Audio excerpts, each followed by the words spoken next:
Welcome to Punching Above Your Weight. This is a podcast that tells the story of people overcoming adversity to reach their goal. We're all told that losing weight is impossible. Well, join me as I learn from the people who have proved that theory wrong. I hope you enjoy.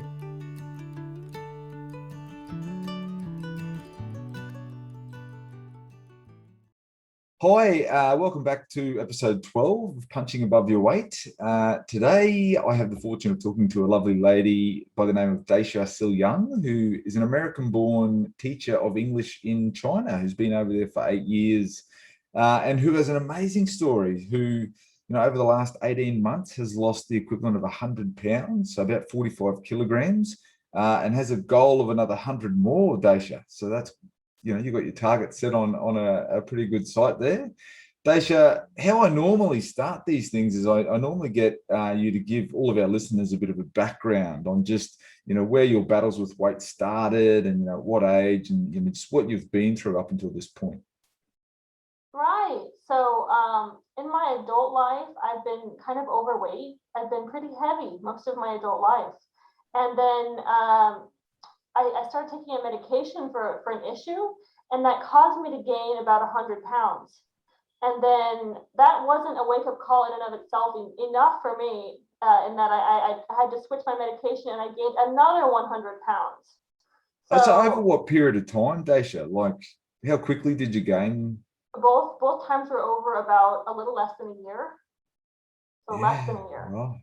100 pounds gained in less than a year, and then another 100 pounds gained in another less than a year. Do you mind if I ask, like what was before you had to take that medication? Like, roughly where were you sitting? Just to. Before the medication, I was about 170 pounds. Yeah. Okay, so I'm just thinking in kilograms. So we're talking about 80 kilograms. Yeah. Okay. Yeah. A little bit heavy, but not really, because I'm pretty tall. Yeah, that's right. Yeah. And then so you gained 100 pounds in a year and then had another shift in medication and gained another 100. So we're talking about 90 kilos. So you've essentially doubled your weight in the space of 2 years. That's right. In the space of about 2 years, maybe just a little bit more, maybe two years and some months, I doubled my weight. And my body didn't handle it very well. Walking became extremely difficult, extremely painful. And I felt trapped. I felt like this was inevitable, that I was never going to get any better, that I would just continue gaining, and that I didn't know what was going to happen to me. Wow. Yeah, right. So how old were you when all of this happened, if you don't mind me asking? 30, around 29, 30. Yeah, right. Wow. So were you in China then, or were you in America? I was in America, and then for the first 100 pounds, and then I moved to China and I gained the next 100 pounds. And it wasn't so much about Chinese food as much as it was about my eating habits, my eating relationship with food. That really kind of was also a big factor in this problem. I mean, your physical health, obviously, there was a struggle, but how do you deal with, like, how's your mood then after gaining such a large amount of weight in a quick period of time? And relatively, is it fair for me to say, I mean, obviously things had changed with what you were doing, but like the big catalyst is obviously the medication. Like that's a tough one to deal with when you need to take that medication in order to manage the condition that you've got. That's a tough thing to deal with. Absolutely. I felt trapped. I felt like there's no way I can stop this medication. There's no way I can reclaim my life. I felt like a passenger. I felt like things were happening to me, and I couldn't do anything for myself. And I felt like weight loss was impossible. Being an active person was going to be impossible. I was a total passenger. Yeah, right. So what do you mean? Like you just couldn't go and participate in things that you were previously doing? I couldn't join any kind of activity with people because I would have to get up and move around, walk. And mostly I just kind of was in bed, except for when I worked. And when I worked, I sat down. There was very little movement in the beginning. So you work as a teacher? I was teaching sitting down. Yeah. Yes, sorry. Yeah. So do you teach kids over there? I Like, teach adults. I teach at a adults? university. Okay, so I was going to say it's not as I'm thinking if you're teaching kids, it'd be hard to sit down all the time. Yeah, I was teaching adults, so it was possible. I don't know if it was like the right thing to do. Now I never sit down. But back then I couldn't. I couldn't stand. There was too much pain in my knees, in my ankles, and in my feet. It was extremely painful to walk. I couldn't even hardly walk across the block. Yeah, like I mean, my interpretation of just that struggle is that it's like putting backpacks on with that weight. The structure, the muscle that you've had for the time leading up to that point was designed to carry the weight you were, and then all of a sudden you put all these backpacks of weight on, and so you wouldn't have had the strength to hold on to it. And it's not until you build that up over time where you probably get a little bit more conditioned to carrying that weight around.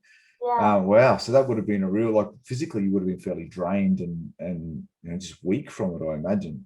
Yeah, I slept most of the time. I was awake maybe not very often. So I was asleep a Wow. lot, and I was sitting down all the time, and I was eating, and it was pretty unfortunate. And yeah, like, how do you deal with the emotion of that? That's right. Like, food is a coping mechanism. It was a Like, coping mechanism. I was constantly eating. I had kind of an addiction. I don't know if addiction is the right word, but I would eat a lot of nuts, not nuts, but like these sweetened, like sugar coated sunflower seeds. Like they were sugar coated and salt, and I would just constantly eat them. Like I would go through about 3 bags a day, wow. maybe Wow. four. It depends. Like in one sitting, I would go through about 3 or 4 bags. They're one of these foods, like nuts in themselves. They're really nutritious. I mean, the sugar coated, not as much, but they're really nutritious. But they are a powerhouse of calories. They just, like a couple of like we call macadamia nuts. They're like 4,000 kilojoules, or about 1,000 calories in just one Mm-hmm. cup. So if Mm-hmm. you're having a bag, which I'm guessing might be, Bag, I would get a yeah, big bag too. wow. Yeah, I know. Yeah, well, look, no judgment, mate. I can understand. You've got a bit to deal with there mentally of what's going on. So, how long did this all go on before you just, something clicked for you? I moved because I got a new position, and I had to I ran out of money because of the move, so I couldn't order food from restaurants, so I had to cook. I was like, I can't cook. I'm just gonna eat sunflower seeds, I guess. I don't know. But I decided, why don't I try it? And it was actually not so bad. And I thought, oh, this whole thing, cooking vegetables, I think this could be a thing. And so I decided to go on Amazon and look up a book, or I was looking on Amazon about eating vegetables, and I found a book called How Not to Die, and it changed everything. Yes, Dr. Gregor, How Not to Die. Dr. Greger, yeah, it changed everything. I was like, wait, my relationship with food, this is not how it's supposed to be. Wow, can you explain that further? Like, what were some of the pearls you got from the book? Well, he didn't just tell me that X, Y, and Z is bad. He told me like about the various diseases, what causes them in terms of lifestyle and food, and what kind of foods can prevent or even treat them. And I saw food as a medicine. Like, wow, I know I had a very serious fatty liver, and I remember I got it checked, and the doctor was like kind of couldn't believe what she saw. And I thought, this is not going to work out. I'm gonna die of a liver disease. And I got to the chapter about liver disease, and I heard the part about the woman dying in front of him from liver failure, and it just I cried. I was like, oh no, this is gonna happen to me. Dr. Greger woke me up, and he gave me the tools in his book to change things, Yeah. like whole grains, legumes, that sort of thing. I was like, I had access to these. The vegetable market is right over there. I have access to all of this, and the meat here, I don't really like it very much. So I thought, yeah, I can go vegan. I can do this, and I did. And this is the result. 100 pounds later.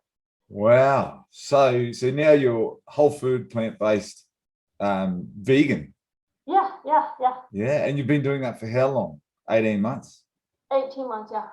Yeah. Great. Okay, wow. So what about tell us about the transition when you first read the book and decided this might be for me. Like, was there a little bit of withdrawal from food? Like, how was your relationship with food at that time? It shifted. So I used to be kind of beholden to food. Like I was using it to make myself feel better, to make myself feel something. Mm, And when I stopped eating those kinds of foods that made me feel something and started eating foods that made me feel better, like physically, like broccoli and spinach and those sort of things, when I started really introducing that to my system, I got out of bed, you know?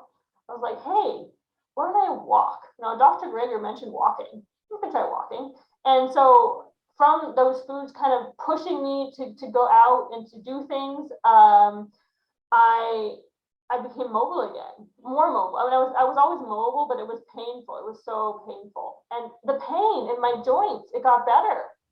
I was like, I can kind of move around. It was great. that's amazing, isn't it? Like, Very and so you just started moving it. Like, it's interesting, like food, you say food is medicine. And so both good and bad food, because like when you've got a low mood, like let's say things aren't going for you too well, and we use food as a coping mechanism, it actually works as a medicine in that situation as well, because food does, it's very successful at helping to dampen our feelings in the short term.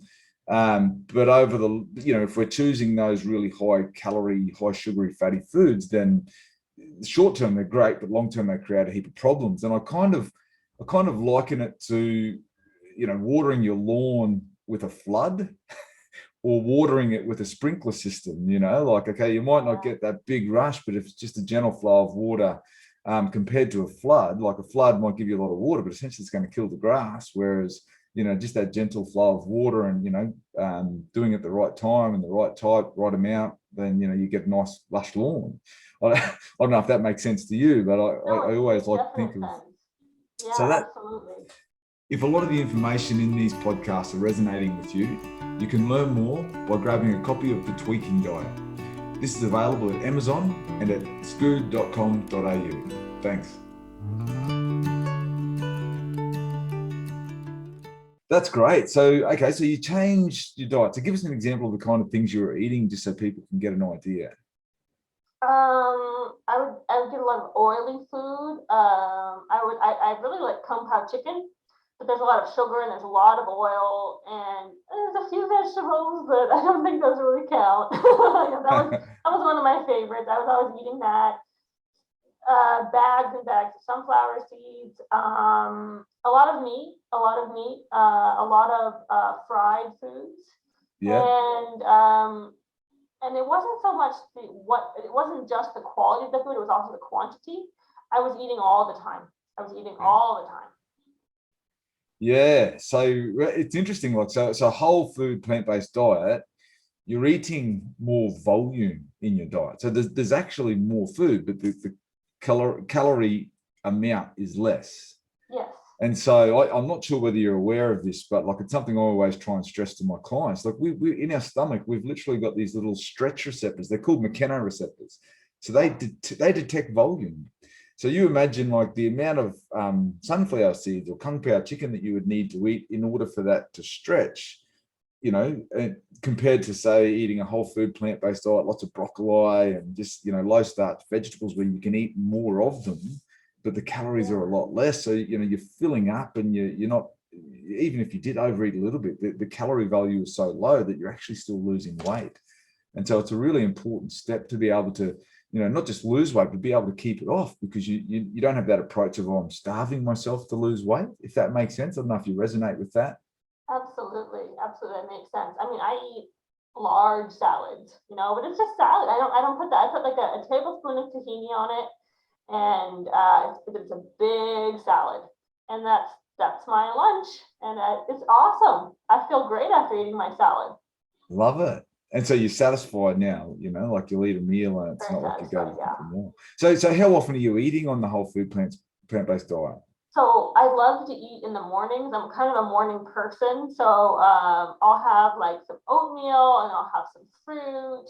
Then I'll have maybe an apple or something. Maybe so I'll have two pieces of fruit, some oatmeal, some coffee, and then at lunchtime I'll have some like a large salad or like a big bowl of soup because I put my calories in the beginning of the day just because it's what my body likes. And then Yeah. towards the end of the day, I actually don't really eat dinner so much just because I don't really feel like I want it. I usually will have some fruit or something kind of light. Just, I don't know why, my body just kind of changed. It prefers that. Well, there's the saying that I guess you might be familiar with: eat breakfast like a king, lunch like a prince, and dinner like a pauper. And like the way our body's evolved, it actually makes a lot of sense. So that Yeah. I can understand why you're sort of comfortable eating that way. So how, just for the listeners to get an understanding, how's your life different at 100 pounds lighter compared to where you were at that point? Like, what's the day? What are the big standouts for you? Well, when I was 100 pounds heavier, I had a different mentality. I viewed myself differently. I viewed the world differently. I felt like I was completely passive in my life. I was like a passenger watching things happen. Weight was coming on and I didn't know how to stop it. I didn't have the, maybe not confidence, I didn't have the belief that I could change. I didn't believe that I could be better. I didn't believe I could change. I didn't believe that anything could improve. And I had like no hobbies. I just slept all the time, and I was pretty depressed. And then when I started to see change, and when I started to feel better, I was like, wow, I can do things. I can do whatever I set my mind to. So I after at this point right now, I'm going to the gym before I wasn't, just because of COVID, actually. Because of Yeah. COVID, I just lost the weight from diet alone. But now it's like I can go to the gym, I can run, I can do these things, and I have a lot of hobbies. I have friends. I've really changed. You're snowballing, if you know Yeah, what I big mean. snowball effect. Yeah. Yeah, yeah. I've got a friend who's a psychologist, and we had a chat online one day talking about motivation. And people are always after this quest for motivation, and she was saying it's motivation comes from momentum. Like there are things that can sort of act as a catalyst to get you moving that can motivate you, but like motivation really builds with momentum, which it sounds is like what you've done there. Yeah, and I have to thank Dr. Greger so much. Yeah, well, we might, I don't know, tag him somehow in this podcast so we can have a look and maybe get it. So what are the big take homes from that book? Like, what are the things that, okay, if you could give anyone listening to this podcast some advice, what is it? What are the things that you live by now?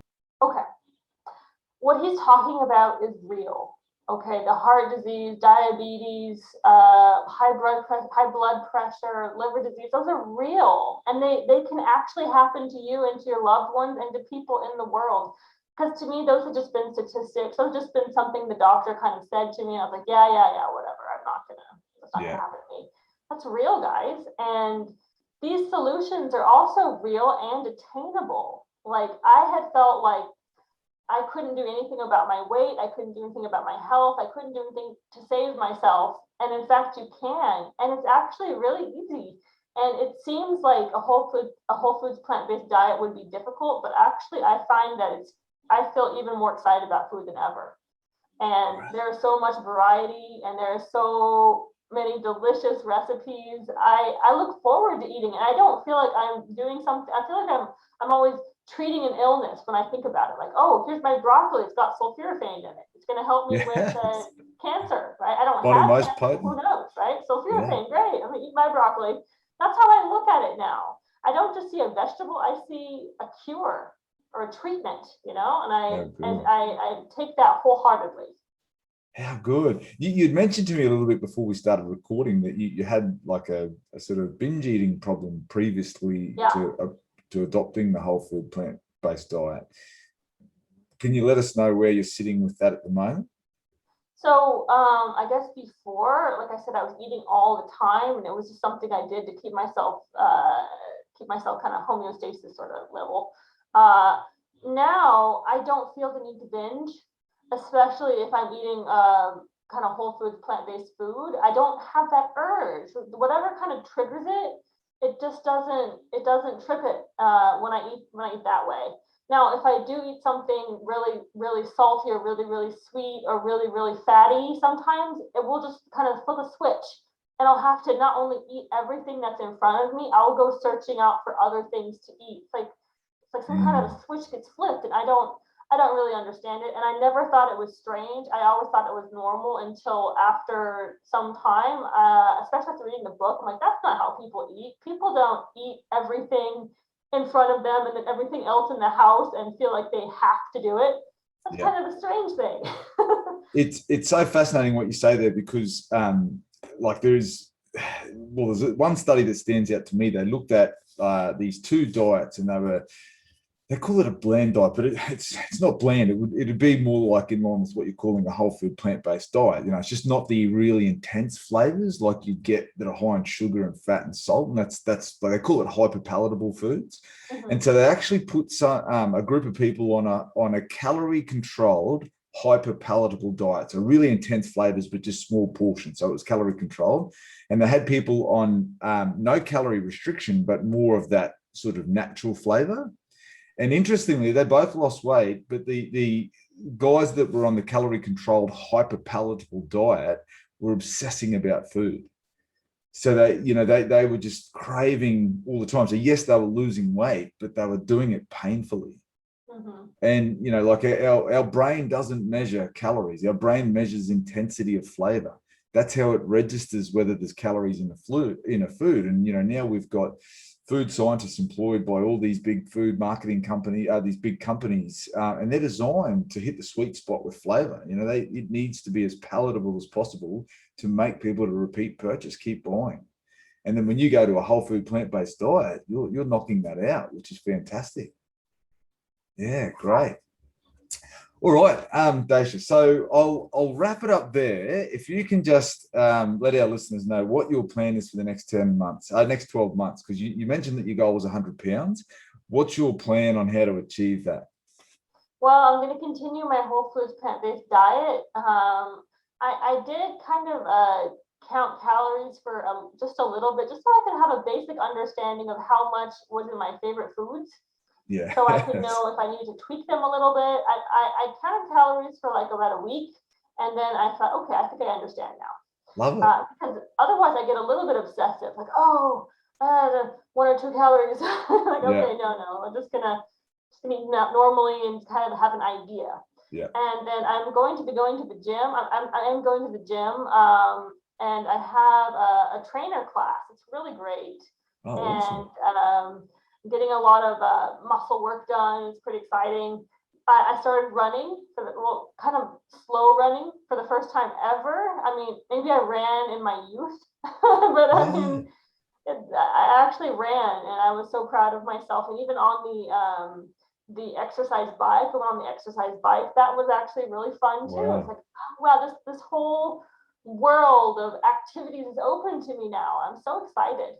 If someone said to you, 18 months ago that you're going to be running, would you have believed it? No, because I couldn't walk. Wow, that's fantastic. Well, look, congratulations. The reason I like this podcast is because I love the stories. It is possible. If you listen to a lot of the media, weight loss is impossible, but we know it's possible. We just know it's hard. And, it's great to hear people's experience and lived experience with it. And, yours is a fantastic story. So congratulations, Dacia. Thank you. Thanks for listening. I hope you learned something from this podcast. Please subscribe, and if you have your own story to tell, please email us at hello@scood.co. Thanks.